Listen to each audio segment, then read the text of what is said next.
अस्सलाम वालेकुम dear students, उम्मीद है आप सब खैरियत से होंगे। आज हम अपना elementary chemistry chapter number 2 chemical element का पार्ट 4 स्टार्ट करने जा रहे हैं, जिसमें हमने मेटल, नॉन मेटल और मेटलाइट्स को पढ़ना है। आपकी आसानी के लिए मैंने इनको कंपैरिजन की फॉर्म में लिख दिया है, ताकि जब आप इनको कंपैरिजन में पढ़ें तो आपको याद करने में आसानी हो। उसके अलावा ये टॉपिक हमारा शॉर्ट और एमसीक्यूज़ के हवाले से ज़्यादा इम्पोर्टेंट है। लॉन्ग के बहुत कम चांसेस होते हैं कि वो इसमें से आ जाए। ठीक है, तो बगैर टाइम से ज़ाया किए लेक्चर को शुरू करते हैं।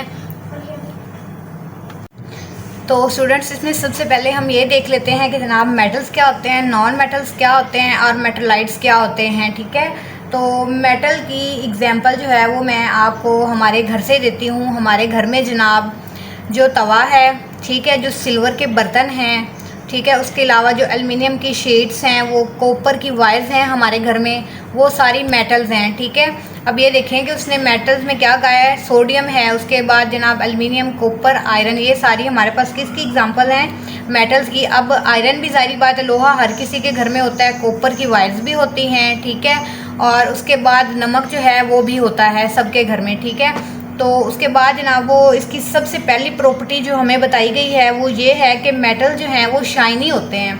अब आपने देखा होगा कि हमारे घर में जो सिल्वर के बर्तन हैं वो शाइनी हैं। ठीक है, तो कॉपर जो है, जो कॉपर की वायर्स होती हैं वो भी किसी हद तक शाइनी है, लोहा जो है वो भी शाइनी है। तो मेटल की सबसे पहली प्रॉपर्टी हमारे पास ये आती है कि वो शाइनी होते हैं, चमकदार होते हैं। उसके बाद वो कहता है नॉन मेटल्स। नॉन मेटल्स जो होते हैं वो कहता है डल होते हैं। अब इसमें आप कर लें जनाब प्लास्टिक की चीज़ें, कार्बन आप कर लें, कोयला जो होता है वो सबके घरों में होता होगा आजकल। तो कोयला है जनाब, अब वो देखें वो शाइनी तो नहीं है ना। ठीक है, उसके बाद ऑक्सीजन जिसमें आप सांस लेते हैं, मेरा नहीं ख्याल कि कभी किसी को लगा होगा कि जी ऑक्सीजन जो है वो शाइन कर रही है। ठीक है, उसके बाद नाइट्रोजन है, सल्फर है, क्लोरीन है, ये सारे नॉन मेटल्स हैं। ठीक है, और ये डल होते हैं हमारे पास। तो अपेरेंस में आ गया इसका कि नॉन मेटल डल हैं। उसके बाद मेटलॉइड्स हैं, वो जनाब कहता है कि मेटलॉइड्स जो हैं हमारे पास वो इंटरमीडिएट होते हैं, कभी वो शाइनी होते हैं तो कभी वो हमारे पास डल होते हैं। बोरॉन और सिलिकॉन की जो इसमें उन्होंने हमें एग्जांपल दी है। ठीक है, उसके बाद जनाब अब आप ये कह लें हीट कंडक्शन के बारे में बात कर लें। हीट कंडक्शन में क्या आ जाता है, मेटल्स वो कहता है गुड कंडक्टर ऑफ हीट होते हैं। ठीक है, और नॉन मेटल्स पोर कंडक्टर होते हैं। मेटलॉइड्स जो हैं वो होते हैं मॉडरेट कंडक्टर। अब मेटल्स गुड कंडक्टर कैसे होते हैं, जब आप तवे पे रोटी पकाते हैं, ठीक है, तो वो जनाब तवा जो है वो गुड कंडक्टर होता है हीट का, मतलब वो हीट जब आगे भेजता है तो ही हमारे तवे पर रोटी पकती है ना। ठीक है, तो वो कहते हैं कि ये गुड कंडक्टर होते हैं मेटल्स हीट के। ठीक है, उसके बाद जनाब वो कहते हैं नॉन मेटल्स पोर कंडक्टर होते हैं हीट के। कैसे, अब आप ये देखें कि प्लास्टिक है जनाब, प्लास्टिक से हीट जो है वो इतनी जल्दी कंडक्ट नहीं होती। उसके बाद वो कहते हैं मेटलॉइड्स जो है वो कहते हैं मॉडरेट कंडक्टर होते हैं, कभी ये पोर कंडक्टर होते हैं, कभी हीट आगे कंडक्ट करते हैं सही तरीके से और कभी नहीं करते। ठीक है, उसके बाद जनाब वो कहते हैं मेलेबिलिटी स्टूडेंट्स क्या होती है, ये होती है कि मेटल को जनाब जब आप ऐसे मेटल जिनको आप बारीक शीट जिनकी बना सकते हैं, ठीक है, उनको आप कहते हैं कि वो मेलेबल हैं। किस तरीके से, जैसे अब आप सुनार के पास जाते हैं, सुनार के पास क्या होता है, सोना ही होता है। ठीक है,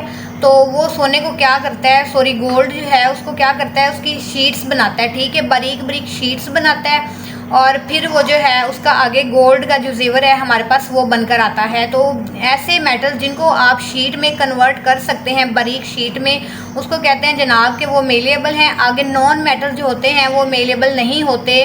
क्यों नहीं होते, क्योंकि जब आप उनकी बारीक शीट बनाएंगे तो डेफिनेटली वो टूट जाएंगे। ठीक है, अब आप प्लास्टिक देखेंगे, अगर आप प्लास्टिक के ऊपर हथौड़ा मारेंगे तो वो प्लास्टिक क्या होगा, वो टूट जाएगा। ठीक है, आगे वो जनाब कहता है मेटलॉइड्स ये होते हैं ब्राइटल।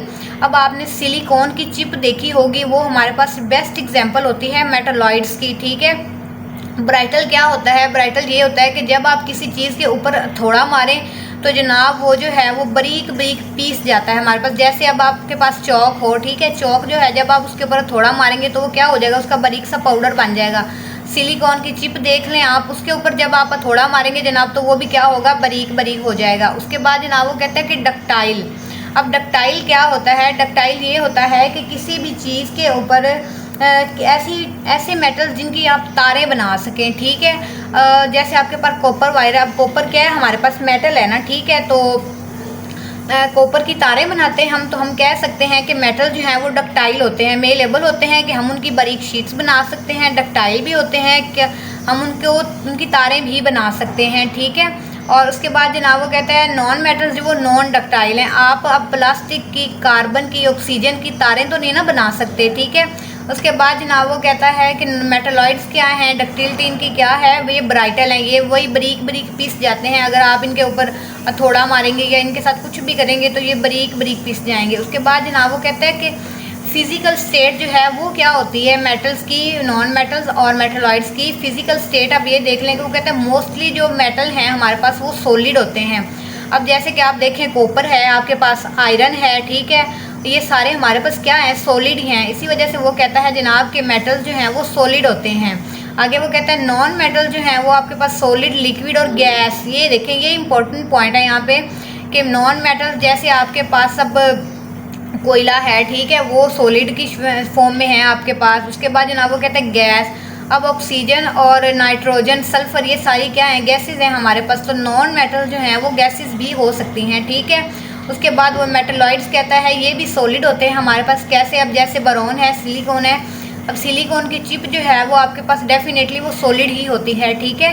तो उसके बाद जनाब ये सबसे इम्पोर्टेंट चीज़ है यहाँ पे इलेक्ट्रॉन का जो बिहेवियर है मेटल, नॉन मेटल और मेटलॉइड्स का। अब वो कहता है जनाब कि मेटल जो हैं वो इलेक्ट्रॉन को लूज़ करते हैं, ठीक है। अब इलेक्ट्रॉन को ये आप लोग मुझे बताएंगे कि हमने अपने लास्ट लेक्चर में जब आयन को डिस्कस किया था तो हमने क्या पढ़ा था कि जब कोई चीज़ जो है वो अपने इलेक्ट्रॉन लूज़ करती है तो उसके ऊपर कौन सा चार्ज आ जाता है, ठीक है, वो कौन सा आयन होगा, ये आप लोग मुझे कमेंट सेक्शन में बताएंगे, ठीक है। तो वो कहते हैं कि मेटल जो है वो इलेक्ट्रॉन को लूज़ करता है।